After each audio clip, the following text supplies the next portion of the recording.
Մեծամորի ատոմակայանի 160 աշխատողների հանդիպումը գործադիր տնօրենի հետ արդյունք չտվեց։ Աշխատողների պահանջը աշխատավարձը բարձրացնել 50%-ով մերժվեց։ Ազատություն ռադիոկայանին ատոմակայանի աշխատողները փոխանցեցին, որ իրենք անտեսեցին աշխատանքը շարունակելու մասին ՀԱԵԿ գործադիր տնօրեն Գագիկ Մարկոսյանի հորդորները։ Ռեակտորային արտադրամասի առաջատար ճարտարագետ Ռուդիկ Ավետիսյանն Ազատություն ռադիոկայանի հետ զրույցում պնդեց, որ հանդիպումից հետո իրենք այլևս աշխատանքի չեն գնա։ Մենք էլ մի ժամի չափով մենք շարունակում ենք մեզ համոզել, որ մնացեք աշխատելու եւ այլն, ոչ մի բան չստացվավ, իրանք դուրս եկան գլխավոր ինժեների հետ, ճարտարագետի հետ, մենք 162 հոգով մնացինք դահլիճում եւ դե պետքա վերջին հաշվով որոշում կայացնեինք կամ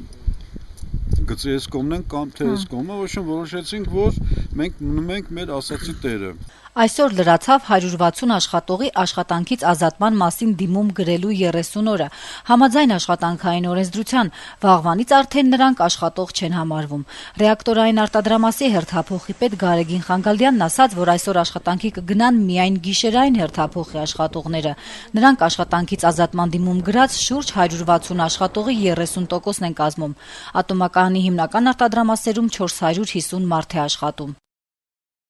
Աշխատանքից ազատման մասին դիմում գրած գիշերային հերթափոխի աշխատողները կմնան աշխատանքի վայրում այնքան ժամանակ, մինչև տնօրինությունը նրանց փոխարինող գտնի։ Օրենքով ինչեւ փոխարինող չգտնեն, իրավունք չունեն, թողենք աշխատանք։ Ամենակիչը ամենահասարակ ես աշխատողներից պատրաստելու համար պահանջվում է 2-ից 3 տարի, ամենացածր դոժնեսը պատրաստելու համար։ Չեմ ասում բարձր սմենի պետը։ Եվ ֆինանսներ են տրամադրել պատրաստել ու ոչ մի փող զիջման, հենց հիմա իրանք պատրաստ չեն մեր հետ գնալ։ Աշխատանքային գրքույթ վերցնել եւ այդ գործընթացը ժամանակատար գործընթաց է, վերջնահաշվարկ պետք է կատարվի աշխատողի հետ